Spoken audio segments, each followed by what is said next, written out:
My mirror shows the other side.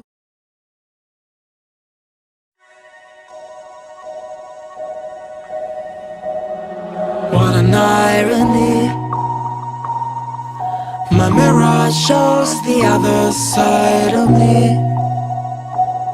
All these ones and zeros, nothing in between. But there's so much more to me than eyes can see.